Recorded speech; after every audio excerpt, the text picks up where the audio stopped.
Vamos a ver en el mapa 3 puntos muy sencillos y como lo decía hace un momento, salen de manera natural del texto.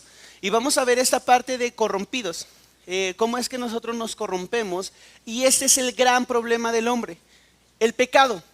En segundo lugar, vamos a ver la justicia o la justa ira de nuestro Dios, que es la paga por este pecado.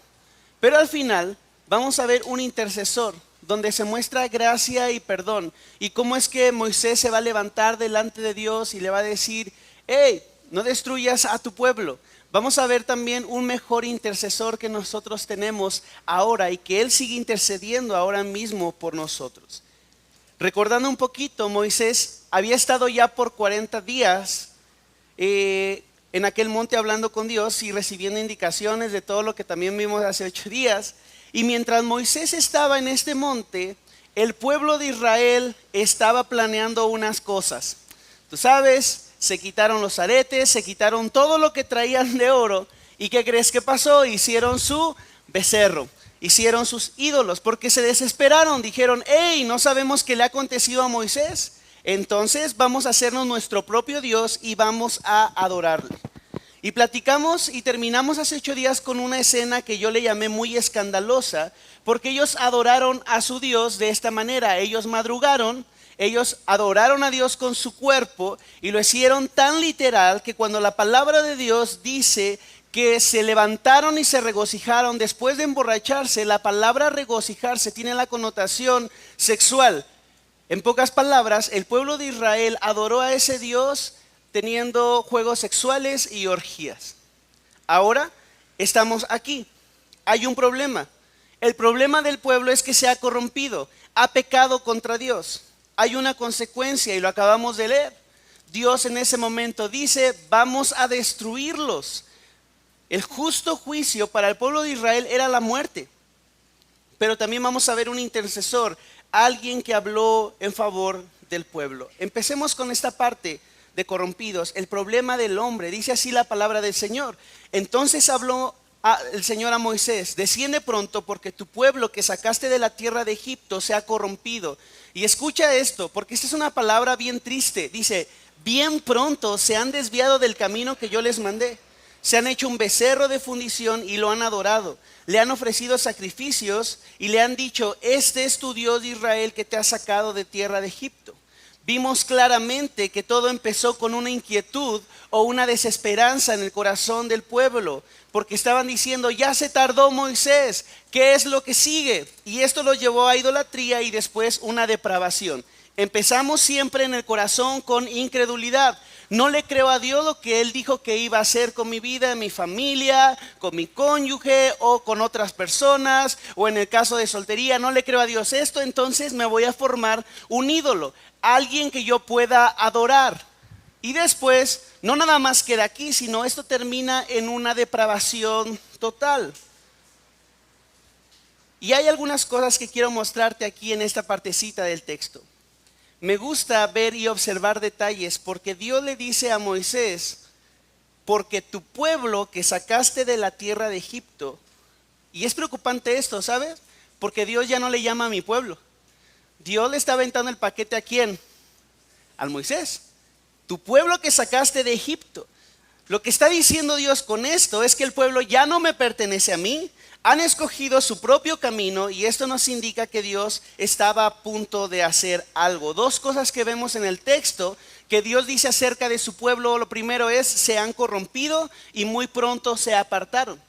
Cuando hablamos de corrupción, esta definición es lo siguiente: que su naturaleza o características se han descompuesto o se han echado a perder. Para que podamos entender un poquito mejor lo que es ser corrompido o corrupción, es esto. Unos sinónimos, ahí van, que es putrefacto, que está podrido, que está estropeado, que está descompuesto, que está desintegrado, apestado.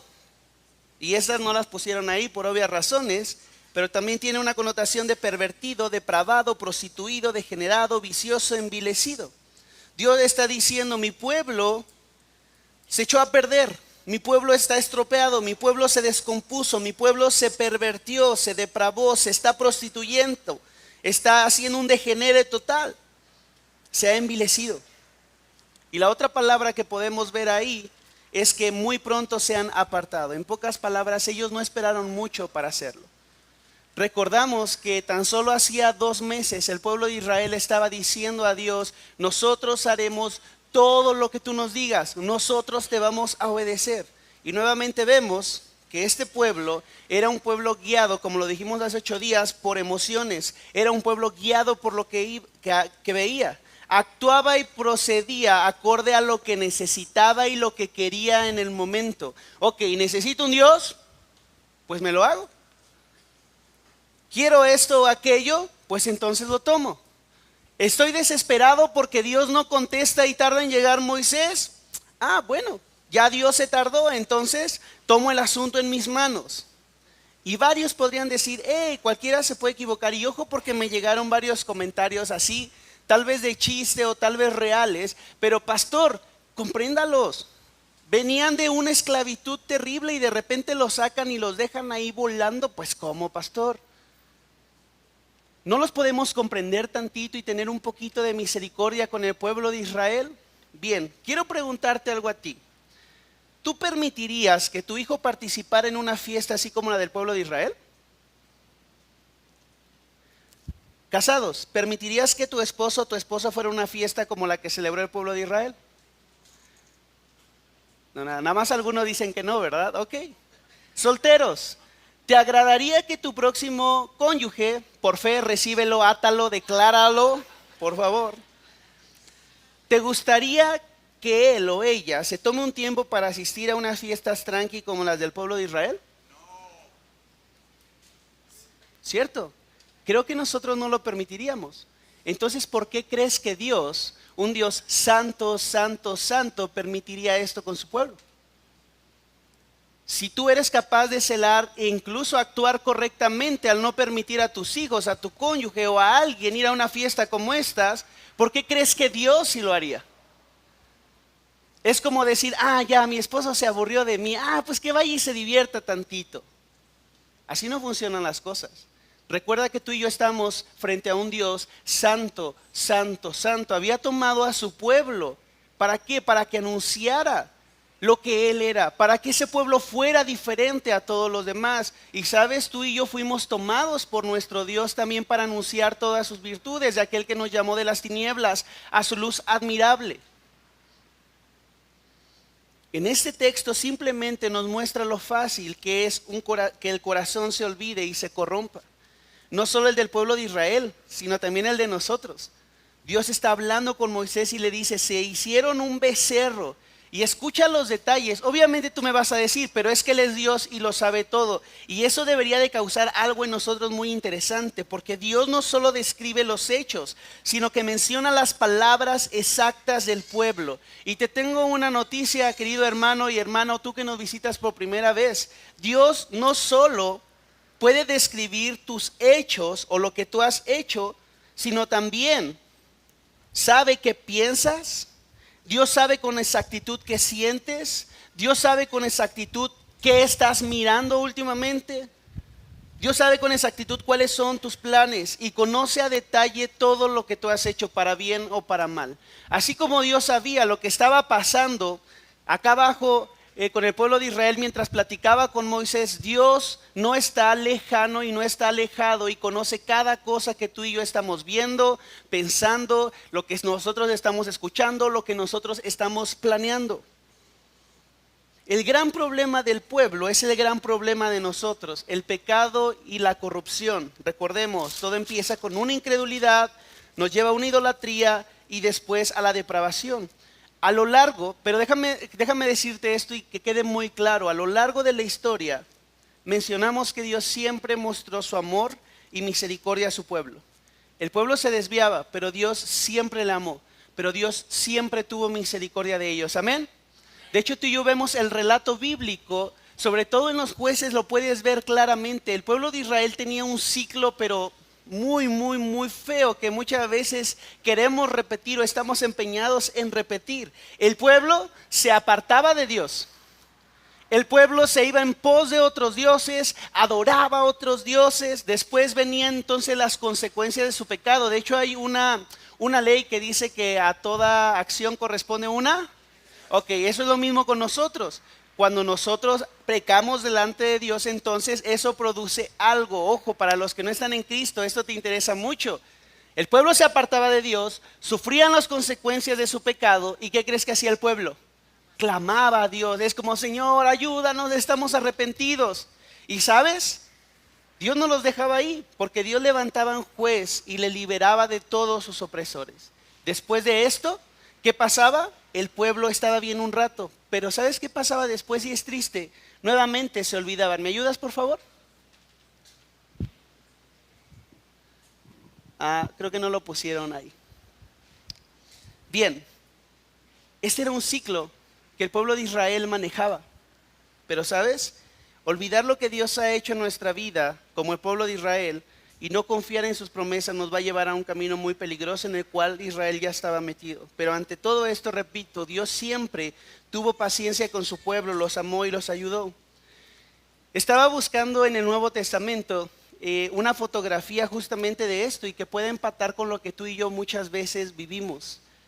Y creo que Romanos 1 describe muy bien esta fotografía de lo que estaba pasando en el pueblo de Israel. Romanos 1 dice lo siguiente: pues, aunque conocían a Dios, ¿el pueblo de Israel conocía a Dios?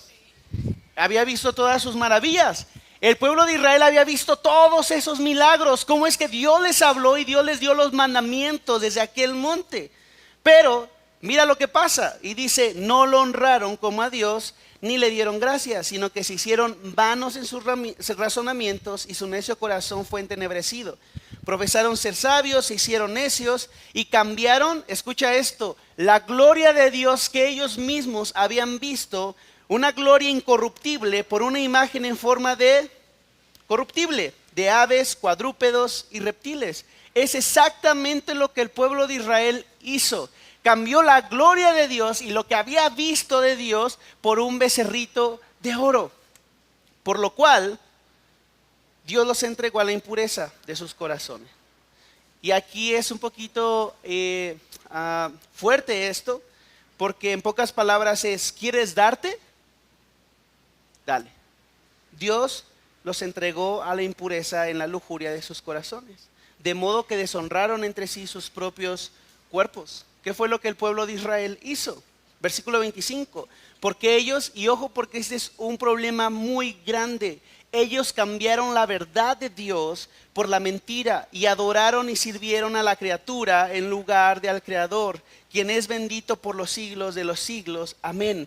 La verdad para el pueblo de Israel es de que ellos sabían que habían sido librados por mano poderosa de Dios. La verdad que ellos tenían es que Dios les llevaba a la tierra prometida. ¿Qué mentira compró el pueblo de Israel? ¿Y cómo cambió esta verdad de manera que ellos terminaron corrompiéndose? Bueno, ellos dijeron, es que no sabemos qué sigue, es que no sabemos dónde está Moisés, es que ya no tenemos un Dios que nos acompañe. Ok, cambiaron la verdad de Dios por mentiras. Y sabes, tú y yo somos exactamente igual. Cambiamos la verdad de Dios por mentiras. Cambias la verdad por la mentira. Dios dice, en verdad, yo amo la vida. Y sabes, allá afuera nos venden una mentira de, no es malo abortar. ¿Y sabes por qué no es malo? Porque no estaba dentro de tus planes. Y si no estaba dentro de tus planes, ¿para qué lo tienes? Cambias la verdad por la mentira. Cuando tú dices, no está mal tener muchas parejas sexuales, ¿qué mentira te venden? Es mucho mejor tener varias porque así sabes con quién te vas a quedar y quién te gusta más. Cambias la verdad por la mentira. No está mal poner los cuernos a mi cónyuge. Es más, esto hace que la relación no muera. Cambian la verdad por la mentira. No está mal robar, pastor. Es un poquito nada más. Y así como ellos no tuvieron a bien reconocer a Dios, entonces Dios los entregó a una mente, ¿qué? Depravada o corrompida para que hicieran las cosas que no convienen.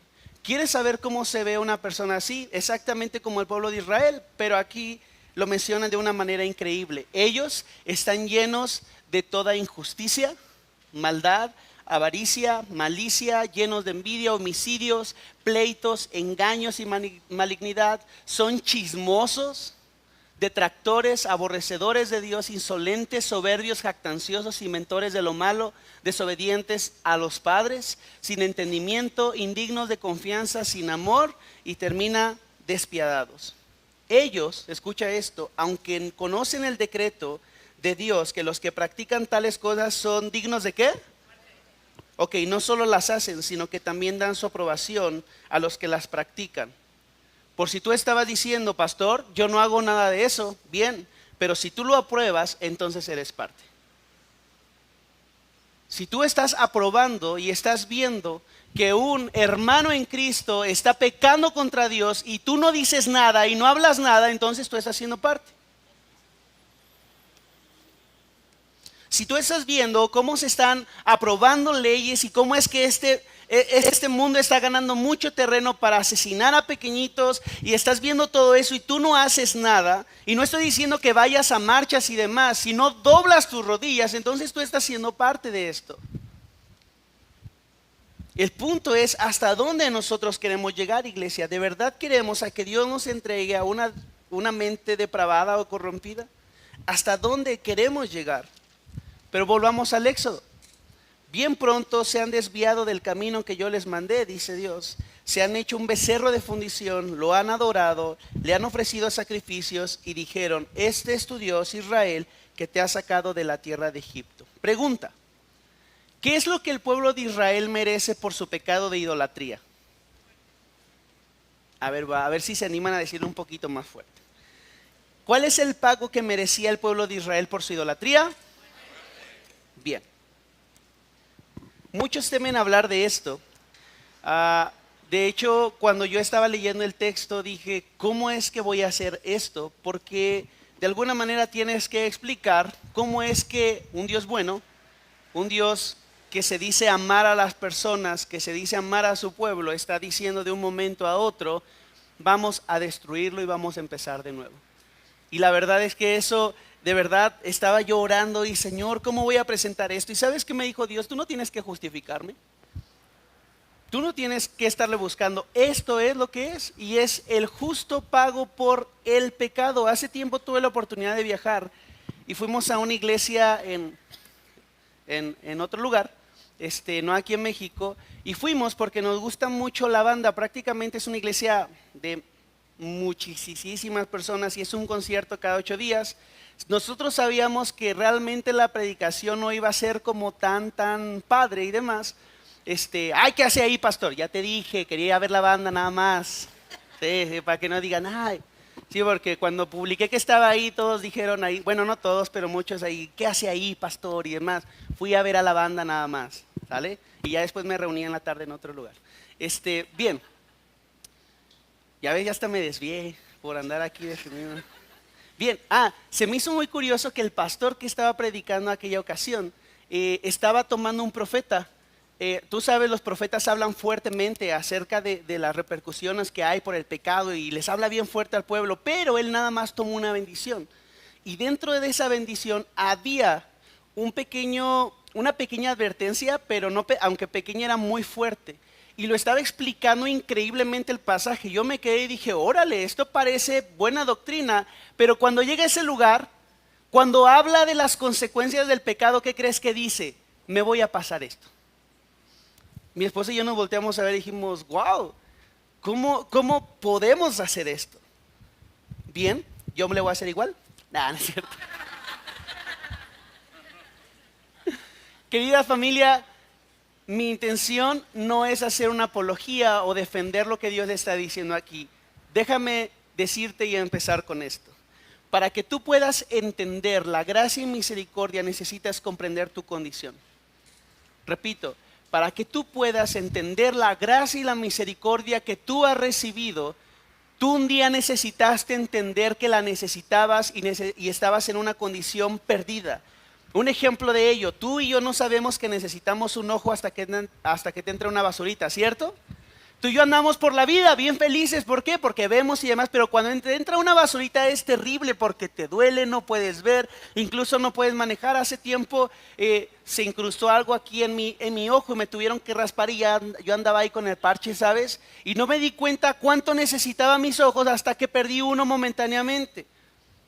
¿Sabes? Tú y yo no sabemos qué bendición es y cuánto necesitamos respirar hasta que venga un virus y dañe nuestros pulmones y no podamos hacerlo normalmente. Yo no lo experimenté con el virus del famoso COVID, pero lo experimenté desde pequeño cuando tuve asma y cuando corría tantito y ahí yo sabía que necesitaba aire.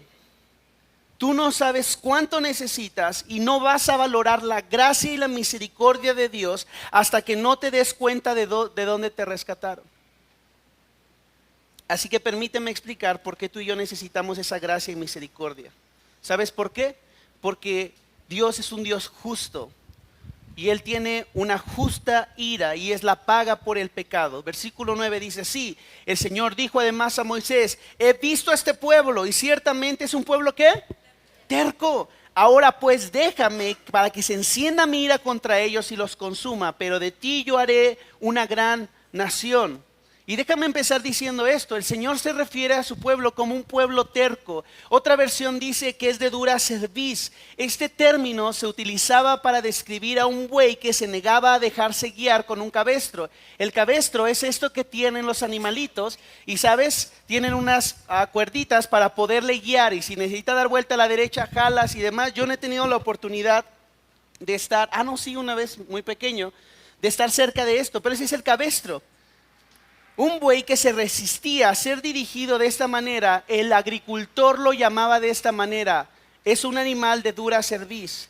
Un animal o persona de dura cerviz no quiere girar la cabeza para seguir otro camino.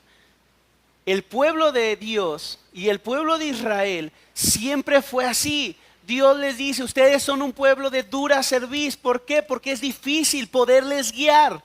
¿Por qué? Porque ustedes quieren ir por aquí. Yo digo a la derecha y no, ustedes quieren seguir de frente. Éxodo 24:3 dice: Moisés vino y contó al pueblo todas las palabras del Señor y las ordenanzas. Todo el pueblo respondió una voz y dijo: ayúdame a leer esto una vez más. 1, 2, 3. Haremos todas las palabras que el Señor ha dicho. ¿Y qué crees? El pueblo de Israel hacía completamente diferente las cosas. De manera que el justo pago por su pecado es esto: que la ira de Dios los consumiera. Lo que debemos de ver en el texto, escucha esto, no es porque un Dios bueno y justo quisiera consumirlos. Porque muchas veces pensamos así: es que como un Dios bueno, un Dios justo quiso consumir a su pueblo. No, realmente la pregunta es: ¿por qué no lo haría si Él es justo? ¿Sabes? El pueblo de Israel no solamente ese día se levantó a hacer orgías. Más adelante, ¿sabes qué haría? Iba a adorar a otros dioses y a sus bebés recién nacidos los iban a presentar delante de un dios y los iban a quemar vivos. ¿Sabes qué iba a hacer el pueblo de Israel? Iba a tomar a sus hijos y los iban a aventar a un laguito, y de repente si entonces jalaba a esos niños la misma corriente, entonces el Dios se había agradado de ese sacrificio, y si no, ahí se quedaban flotando los cuerpos. Porque un Dios justo no tendría que obrar para con ese pueblo.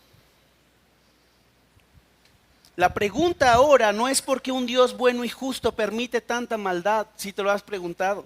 La pregunta es: ¿por qué ante tanta maldad aún nos sigue dando la oportunidad para arrepentirnos? Romanos 6:23 dice: porque la paga del pecado es muerte, pero la dádiva de Dios es vida eterna en Cristo Jesús, Señor nuestro. La paga del pecado es la muerte. Números 14:18. A muchos pastores nos gusta usarlo, pero nos gusta usar la primera parte. Mira lo que dice: el Señor es lento para la ira, abundante en misericordia. Él perdona la iniquidad y la transgresión. Y ahí nos quedamos. Pero ¿sabes? De ninguna manera tendrá por inocente al culpable, sino que castigará la iniquidad de los padres sobre los hijos hasta la tercera y cuarta generación. ¿Qué podemos aprender de este texto? Bien, número 1, Dios es justo y no tendrá por inocente al culpable. Número 2, el pago justo por el pecado es la ¿qué? Muerte. Y Dios, siendo un bueno y justo, decidió extender su gracia y misericordia a su pueblo y claramente también a nosotros. ¿Por qué? Porque como lo acabo de leer, el Señor es lento para la ira, es abundante en misericordia y perdona la iniquidad y la transgresión. Y gracias a nuestro Señor Jesús, nosotros disfrutamos de sus bendiciones. Disfrutamos de su gracia día tras día, que aunque tú y yo nos desviamos, Él nos abraza y nos recibe una vez más. Tú y yo podemos experimentar su amor cada día.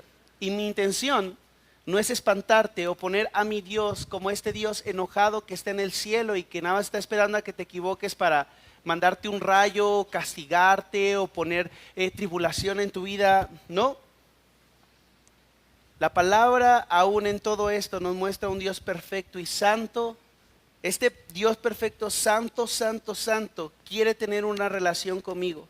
Aunque esté corrompido o me alejé de Él, Él sigue teniendo hasta ahora los brazos abiertos para recibirme nuevamente.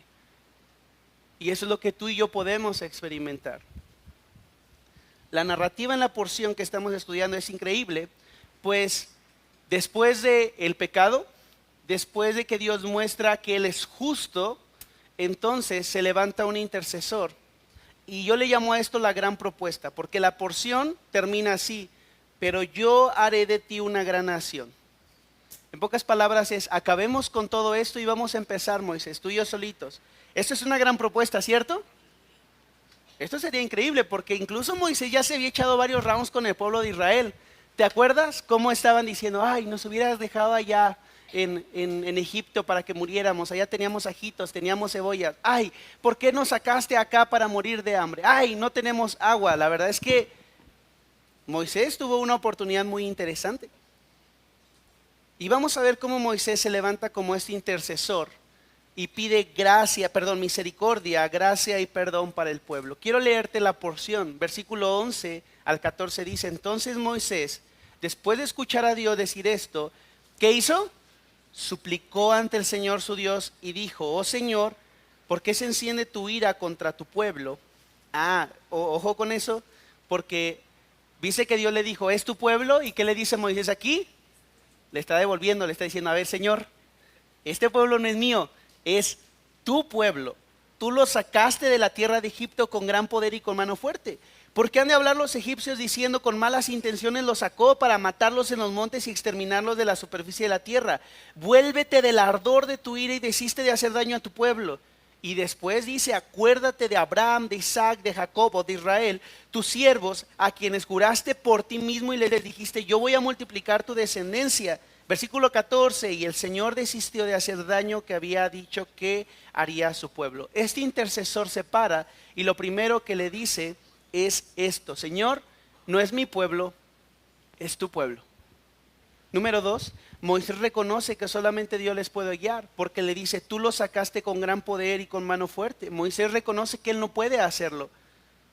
Y Moisés también recurre a algo bien importante, que es la gloria de Dios, porque él dice: ¿por qué van a hablar los egipcios hablando con malas intenciones de que tú nos sacaste nada más para matarnos? Y Moisés también recuerda las promesas de Dios cuando le dice a Dios: acuérdate de tu promesa a Abraham, Isaac y a Jacob, a quien tú juraste por ti mismo. Y ojo aquí, dice: no debemos pensar que Moisés alteró el propósito de Dios hacia Israel con esta oración, sino que la cumplió. Moisés nunca se pareció más a Dios en estos momentos, porque compartió la mente de Dios y su propósito amoroso. Cuando yo leía esto y a este comentarista, me quedé pensando y se me enchinó la piel, y en ese momento pedí un corazón como el de Moisés. Pedí un corazón como el de él, que realmente cada día pueda ponerme en la brecha por la iglesia que Dios nos ha encargado. Pero sabes, esto no nada más es para mí, y tú y yo podemos aprender esto de Moisés. Tú también puedes ponerte en la brecha frente a un mundo que cada día está pervirtiéndose más, que se está corrompiendo más. Y la pregunta es: ¿qué hacemos nosotros? Tú y yo podemos ponernos en la brecha. Tú y yo podemos pedir un corazón como el de Moisés. Aarón había fallado en representar al pueblo delante de Dios. Ahora Moisés está intercediendo como un sacerdote y pide misericordia para su pueblo. Algunos comentaristas dicen respecto de Moisés que Dios era simplemente una prueba que le estaba poniendo a Moisés, que estaba diciendo hoy para probar su corazón y demás. No empato demasiado con eso, pero sí me quedé pensando y dije, ¿por qué tanto drama si al final Dios los perdonó? Me quedé pensando y dije, Señor, ¿por qué tanto esto si al final tú decidiste perdonarlos? Y la respuesta de Dios cuando estaba haciendo esto fue bien sencillo. Bien, porque Moisés simplemente no es el héroe de esta historia. Moisés nos apunta a un mejor héroe. Moisés no es el intercesor perfecto en este momento, porque Moisés se va a volver a equivocar. Es más, a él ni siquiera le van a permitir entrar a la tierra prometida. Spoiler. No le van a, de verdad, hizo un buen de cosas y no va a entrar. Pero ¿sabes? Porque este Moisés nos está apuntando a un intercesor mucho más grande. ¿Sabes quién es y le conoces? ¿Cierto? Es nuestro Señor Jesús. Y eso es hermoso. ¿Sabes? Porque nuestro Señor Jesús no nada más intercede por nosotros día y noche, sino que nuestro Señor Jesús tomó nuestro lugar. Nuestro Señor Jesús se despojó de todo lo que era. Según Filipenses 2, se despojó de sus privilegios divinos, vino y tomó forma de siervo, se humilló y fue a una muerte y una muerte de cruz. ¿Para qué crees? Para perdón de nuestros pecados. Moisés no lo hizo, pero Jesús sí lo hizo. Y la realidad para muchos de nosotros en todo este texto es que tú en algún momento fuiste como este pueblo, fuiste desesperado, hiciste tus propios dioses, te apartaste de Dios y te corrompiste. Pero alguien se levantó como un intercesor con nosotros. Porque aunque tú y yo estábamos perdidos, porque aunque tú y yo estábamos corrompidos, en algún momento ese intercesor, nuestro Señor Jesús, nos llamó hacia Él y nos perdonó y nos abrazó y nos recibió una vez más. Y es lo que disfrutamos muchos de los que estamos aquí. Primera de Juan 2 dice, hijitos míos, les escribo estas cosas para que no pequen. Y si alguien peca, ¿tenemos un qué? Un intercesor para con el Padre. ¿Y quién crees que es? Jesucristo el justo. Tú y yo no pudimos ser justos, claro que no, pero Jesús sí. Él mismo es la propiciación, fue el pago, fue quien nos reconcilió por nuestros pecados. Y no solo por los nuestros, sino también por los del mundo entero. Cuando hablamos de un mejor Moisés, es porque cuando hablamos de un mejor intercesor, es porque Jesús no solamente intercede, sino que Él mismo fue el sacrificio por nuestros pecados. Y al día de hoy sigue mostrando su amor y misericordia al darnos oportunidad al venir a Él. Tú y yo cada día tenemos la oportunidad, aunque nos equivoquemos, de venir a Él y Él nos recibe en sus brazos. Y quiero terminar con esta historia, no sin antes dejar muy claro. Pareciera que estamos predicando la ley y pareciera que queremos poner carga sobre ti. No, nosotros como predicadores simplemente estamos explicando la palabra, pero nosotros ya no dependemos de esa ley. Nosotros ahora hemos encontrado gracia en nuestro Señor Jesús, hemos encontrado su misericordia y sabes, Jesús cumplió toda la ley. Todo esto que se ordenó, tú y yo no lo podíamos hacer. ¿O alguien de aquí lo podía hacer? Pero ¿sabes quién sí lo hizo? Jesucristo el justo. Y por Él, solamente por Él, es que tú y yo, el día de hoy, estamos aquí. Cuando te estoy hablando de que la depravación y todo eso, mira, si tú estás en Cristo, nueva criatura eres. Las cosas viejas pasaron, todas son hechas nuevas. Pero ¿sabes? Muchas veces se nos hace bien fácil echar a un lado la gracia y la misericordia de Dios porque se nos olvida. Y creo que la palabra es perfecta cuando nos recuerda de dónde se nos sacó. Porque cuando tú recuerdas quién eras antes y quién eres ahora, no queda más que agradecer a Dios y no hacer y obedecer la ley y la palabra de Dios porque tengo que hacerlo, sino lo obedezco desde un corazón agradecido. De Señor, tú hiciste todo por mí, ¿cómo no haría todo por ti? Señor, tú diste tu vida en sacrificio por mis pecados, ¿cómo no voy a obedecerte? Nosotros no obedecemos a Dios para que Él nos ame más, ¿sabes? Porque Dios ya te amó cuando tú ni siquiera le pelabas. Porque Dios te amó cuando tú ni siquiera le considerabas. Ese es el gran amor de nuestro Señor Jesús. Y quiero mostrarte, y si te quedaste dormido un ratito, Pon atención y regálame estos últimos 5 minutos que tengo. Es una historia hermosa que nos muestra una foto muy muy real del pueblo de Israel. Acá había mucha gente en el pueblo de Israel, aquí solamente hay una persona y tal vez tú seas como esta protagonista. Juan 8 dice, y sígueme en pantalla, pero Jesús fue al monte de los olivos, al amanecer vino otra vez al templo y todo el pueblo venía a él y sentándose les enseñaba. Los escribas y los fariseos trajeron a una mujer sorprendida en adulterio y la pusieron en medio. Ojo con esto, había un gran problema como con el pueblo de Israel. Esta mujer había pecado, ¿cierto? La encontraron adulterando, lo que quiere decir que ella tenía un esposo y la encontraron en el acto mismo con otra persona. Y seguramente cuando la trajeron a Jesús, no creas que le dijeron, pase dama nuestra, vamos a llevarla con Jesús. No, lo más seguro es que la llevaron arrastrando. Y lo más seguro es que ya algunos le habían dado algunas patadas y tal vez algunos ya le habían escupido. Y sabes, llevaron a esta mujer y la ponen ahí en el centro, ¿sabes? Porque la querían exhibir frente a todo el pueblo.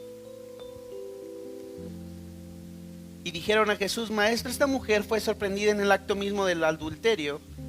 Y aquí vemos el pago justo. Y la ley, en la ley Moisés nos ordenó apedrear o matar a esta clase de mujeres. Era el pago justo por su pecado. Pero todo cambió y estos mismos que querían tentar a Jesús no supieron, porque sabes, la última palabra no la tiene la ley. La última palabra la tiene mi Señor Jesús y le dice, ¿tú pues qué dices?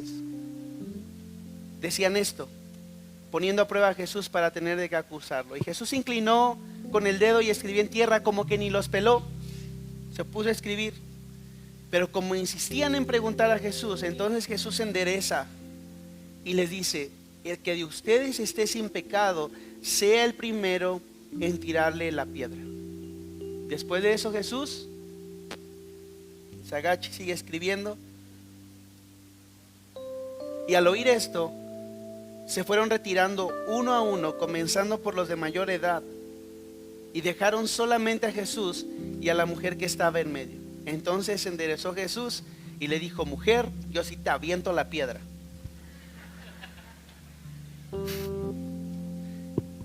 Jesús era el único que podía aventar esa piedra. Jesús era el único que podía juzgar.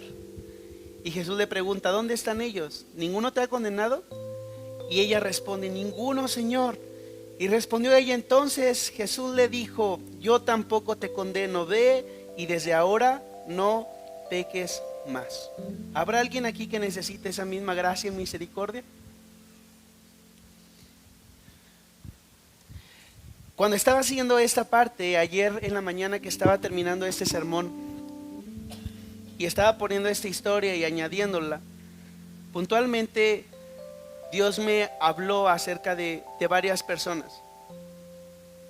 No de caras y rostros, sino personas que pueden estar aquí.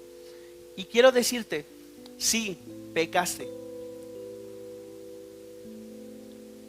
Y habló específicamente de un aborto y piensas que nadie lo sabe. ¿Y sabes qué te dice Jesús hoy? No te condeno, vuelve a mí y no peques más. Y también me habló y me dijo, sí, él pecó porque tú financiaste ese aborto, porque no querías hacerte responsable. Y hasta ahora no paras de pensar.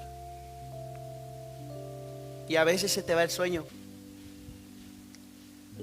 Y pensaste que nadie lo sabe más que tú y ella. Pero mi Señor Jesús el día de hoy te dice, lo sé y no te condeno, vuelve a mí y obtén la paz que no tienes. Sí, abandonaste a tu hijo o a tu hija y fuiste un cobarde, pero ven a mí, yo no te condeno, yo puedo ayudarte, ven y no peques más. ¿Sí? Y creo que esta es para muchos. Tú tienes hábitos ocultos que piensas que nadie más sabe. Jesús lo ve.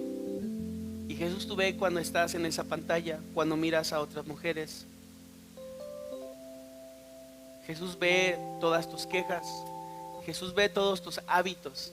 Jesús ve cuando has tomado cosas que no te pertenecen. ¿Y sabes qué dice Jesús? Ven a mí, sígueme y no peques más.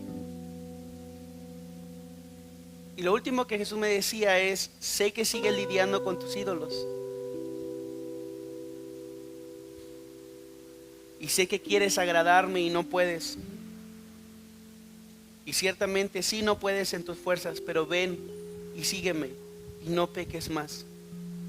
La pregunta es, ¿qué vamos a hacer? Tal vez tú sigues lidiando y estás siendo frustrada o estás frustrado porque las cosas no te salen, porque has querido agradar a Dios, pero sigues cayendo una y otra y otra y otra y otra. Y sabes, te pareces mucho a esta mujer porque estás arrastrado por tus pecados, porque te han escupido en la cara y ahora puedes estar así en el centro.